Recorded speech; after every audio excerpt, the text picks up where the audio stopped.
Okay, so let's start to get into some of the more fun things you can do, which would be to actually fly this ship around, as we kind of hinted at before. That was going to be coming. And in the Pick a Ship page, under Elements, we've got our ship choice. And remember, that is the element that ultimately ends up getting the texture that you picked out. And the one thing I've added here from the previous lesson is that we've got a touch event now, which will, when you press down on that, open a page that is called Fly Ship. So we actually need to create that page. And let's pick on our current Pick a Ship page. This will be the one that we duplicate. So let's just go over, and you know what? I don't need that text in there. Let's just go over here to duplicate. And I gotta pick it again. There we go. Duplicate. That is under File. File. Let's just call this Fly Ship. All right. And then again, what I usually do is I deselect it, then pick it again to be sure that I actually am editing the Fly Ship page. And we could, let's kind of tuck our text off to the side for maybe right now. Yeah. All right, get rid of all these guys. You can get rid of your stars too. Let's get rid of that. We do want to leave our menu, and let's get rid of our choice placeholder. Line 2 we don't need, but we do want our ship choice, but I want to shrink it down a bit. Okay, so it's going to be about that big probably. And we're going to give it a physics body. So let's go over here. We're going to make this a bounding circle. And I'm going to check off dynamic, allows rotation, and affected by gravity. Now keep in mind, we're out in space, so what we should probably do is make it so that there's just really no gravity. Yeah, I know, you can argue with me on that one, but generally speaking, let's put this down at 0 and 0. I mean, I guess if you were pretty close to the planet or something, you might have a little gravitational pull. But that way, too, any of our physics bodies that we include in here aren't going to be affected by gravity, even if we accidentally left on this affected by gravity option. Now, if you did toggle that on and you had gravity in the scene, this you probably wouldn't get much of a chance to actually see this ship, as it would have already fallen down below the viewable area by the time the scene loaded up. But one of the things we'll also end up doing would prevent that, which is create a boundary for the basically the stage. Because if we're going to give kids kind of control over flying this ship, well, we need something to kind of prevent them from just completely leaving the scene. And that's actually a really easy thing we could add right now. Call this this sprite boundary. And it doesn't need to be an element. It just needs to have a physics body. So just go over here to bounding rectangle. And again, toggle all this stuff off. And it just having just basically a border is good enough. So we can just duplicate this on all sides. And kind of rotate it. There we go. Doesn't really look too pretty, does it? Let's actually maybe make these all black, just so we can kind of ignore them a little bit better. I think I can select both at once and do that. There we go. Sometimes that bright red just hurts my eyes early in the morning. Okay, so now that you've got that in there, we should kind of add in some objectives here. I'm going to throw in another sprite. I've imported in here a couple image sets, Space Stuff Ring and Space Ring Center. So maybe one of the goals is to kind of get into, collide with the middle part of this. And you can see there's a little opening in that Space Stuff Ring, which we could use to kind of get our ship into, which isn't too easy if you're a 4-year-old.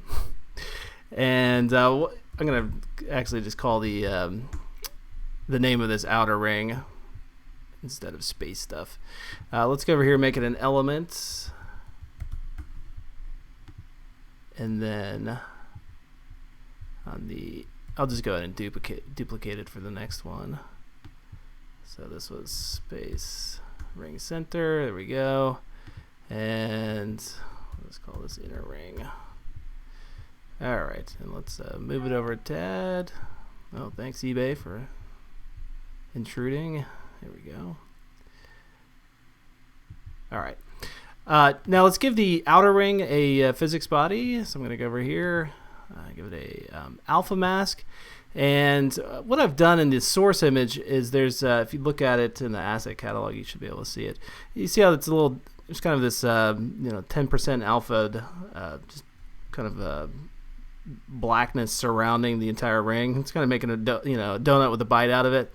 That makes it so that when we define the alpha mask or set an alpha mask in here, it's leaving this nice open gap. Whereas if I try to do it without that in there, because each one of these little art elements is its own kind of non-continuous island with the other elements in here, it would have just picked out one of them and made a mask around that. It can't handle doing a separate physics body inside of each one of these. Now, if I imported each one as a separate graphic, sure, it definitely could have.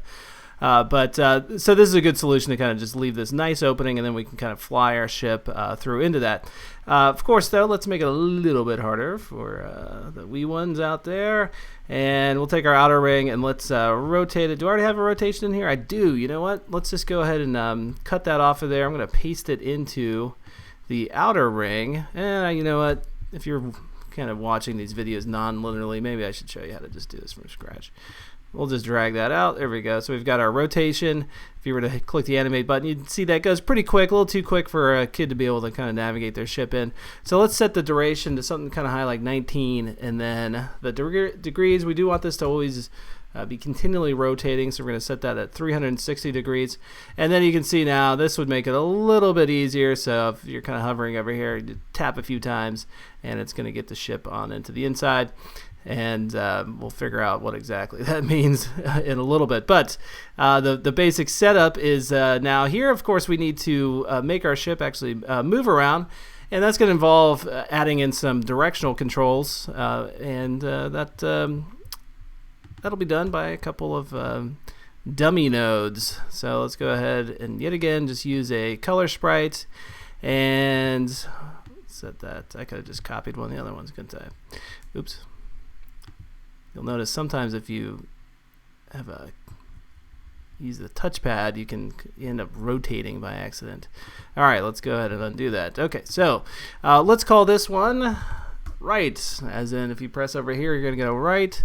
And of course, set the custom class of elements. We definitely want to interact with this. And then let's go ahead and do that I actually copied it. There we go. So copy it, paste it out, call it left. And hover this guy over here. You know what? Let's go ahead and set the Z position down to about -100, just so there's no chance of this being seen on top of our existing elements. And let's copy out another one. You guessed it. This one is going to be named up. And I don't want to, well, I was about to say I don't want to intersect with my buttons over here, but if they are the highest element, they should be the button that gets recognized as taking priority. And here we go. But that's something we can of course test. Otherwise I would just say just do something like this, but I think it should be all right. I think the me from a few months ago had the good sense to program that in. And then finally we've got down. So right, down, left, and of course we'll just let the kids figure out that, hey, look at that, if I touch the screen it's going to move my ship. So let's go over here to the property list, and we don't actually have in here yet a entry for our page. So let's go ahead and put in here fly ship. Of course that does need to match the base name of the SKS file over there. Unfold this. We can leave our settings alone. You know what though, we should eventually change some of these transitions just to have a little bit of fun with them. And at least for a space scene, we should kind of fade to black instead of fade to white, right? So under events, we don't need anything inside of here. In fact, you could just kind of dump that whole thing out probably. For ship choice, we do want to leave that in here, all right? Let's take out the touch event, though, that makes it automatically jump to another page. Let's get rid of that. We don't have our ship buttons anymore. And for our next button, we can just kind of leave that as what it is. You know, we haven't created another page yet, but you can leave that in there. And yet again, I just want to remind you that set texture from preference is going to keep picking out that same ship texture that we set up in our pick a ship. No change there. It's going to remember what we had from last time.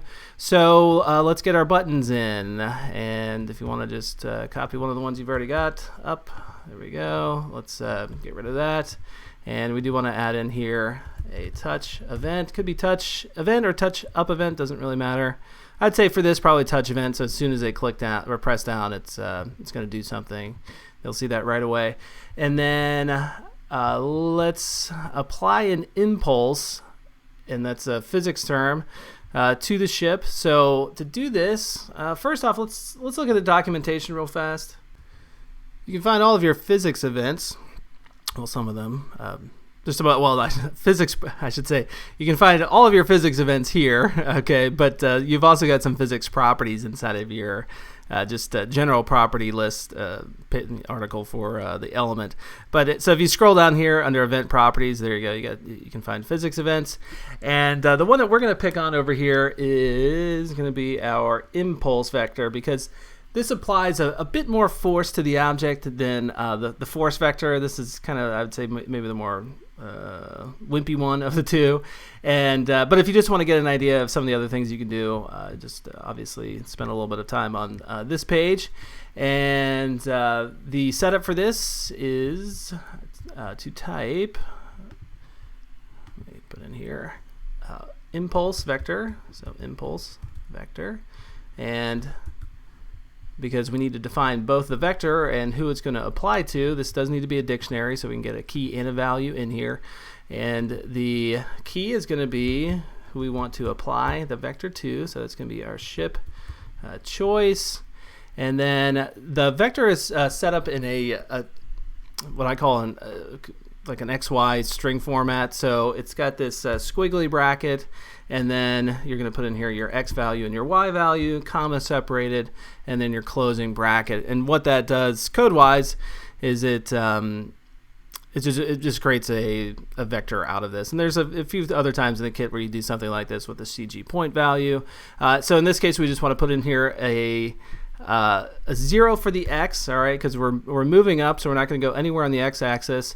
And then on the Y-axis, we're going to put in here 100. So that's going to make us go up a positive amount, right, on the Y-axis. And you can imagine we'll do something slightly different on the for the down button, right? So down, just go over here. That's going to be negative. And for our left, and we're going left, so we're pressing down over here. We want our ship to go this way, so that would be a negative value on the X-axis. And let's just put in negative 100. And of course, you could, put in two values in there. There's no harm in doing that, but keep in mind the ship would move diagonally at that point. And then finally, for the right, there we go. And it's about time to test this out then.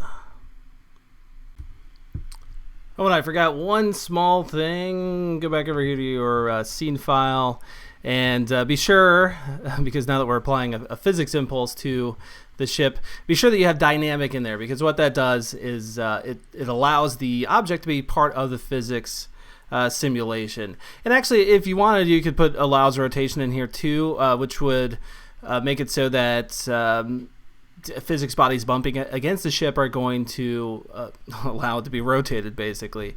So let me run that one more time. I didn't see the fail version of me running that, but here we go. We'll bring it back up, and of course I'm running it into the simulator, so you're going to see a reduced frame rate from the 60 frames per second you'd get on the actual device. But here we go. So I'm going to go pick my ship. And let's move this guy up. So there we go. You can see, and let's go move it this way, move it down. Now keep in mind, if I try to exceed the scene, it is going to get it's going to bump into the boundaries that we put in there. And all right, so he's kind of just moving around. Looks like I forgot to forgot to loop my rotation for the ring. One thing we should do though is you'll notice that if you try to go up now, the ship doesn't really turn in that direction, but that's an easy thing to fix. So let's go do that, and let's also be sure that I've got that ring continually rotating. There we go. All right, so back over here in the property list. This is going to be our first time setting up in an action to do something. Now we've done this via the timeline, which we just saw with that rotation action, but we can set them up via the property list, so they're kind of like ready to go at any time. And you can do this on a per page basis. So you might have noticed when we first load up the kit, I had over here in the cover page a dictionary for actions.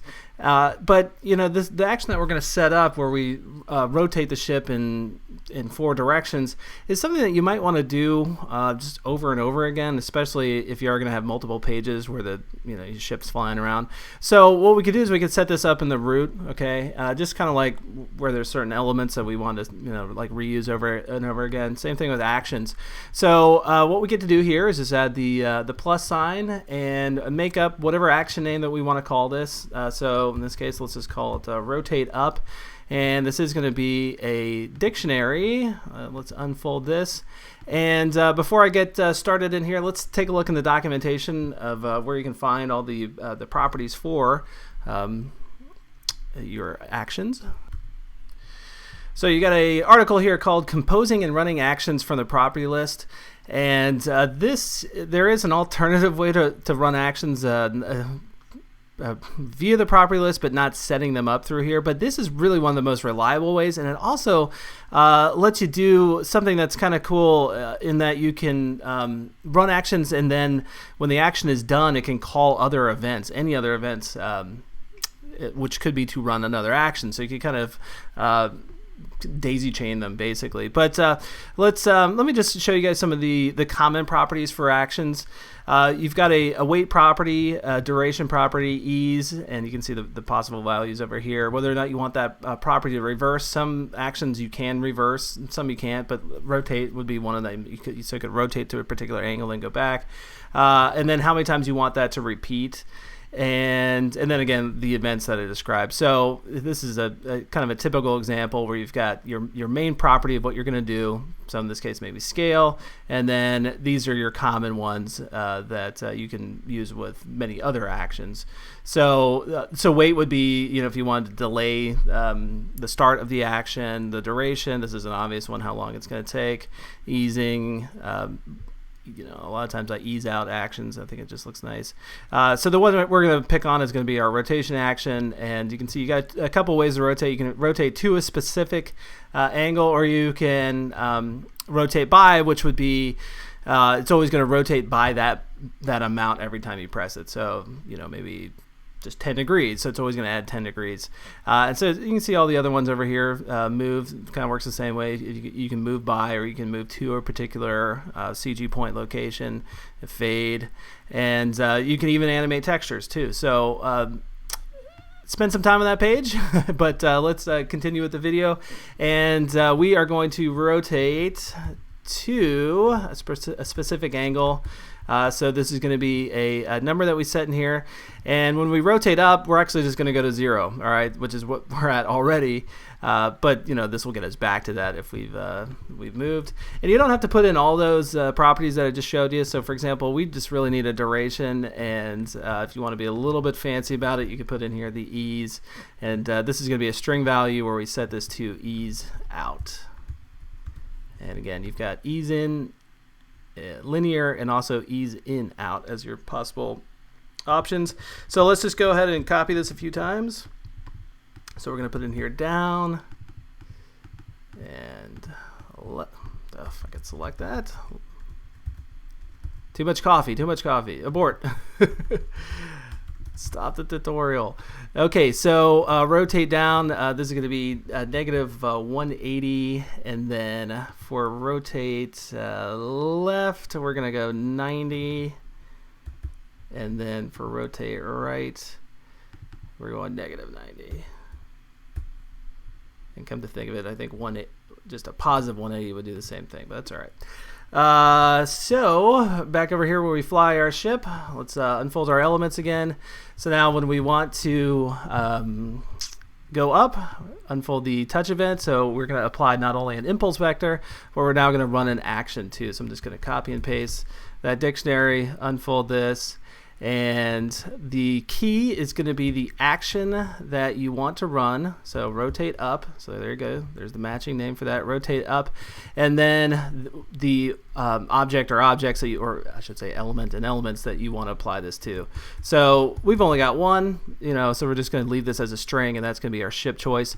But what you could do if you had multiple things that you wanted to rotate up, you could set this to an array, unfold this, and then add in a new item inside of here. These are all going to be strings again, so it's ship choice, right? But just to keep things simple, I'm just going to reverse that, and we'll just leave that in there as just a single string option. And now we just get to copy this for all of our other ones. Be sure these, when you do copy them, that they go into the touch event, all right? And they don't just linger outside of that. And then we just want to change each one of these. So this is going to be rotate down, rotate left, rotate right, and we should be good to go.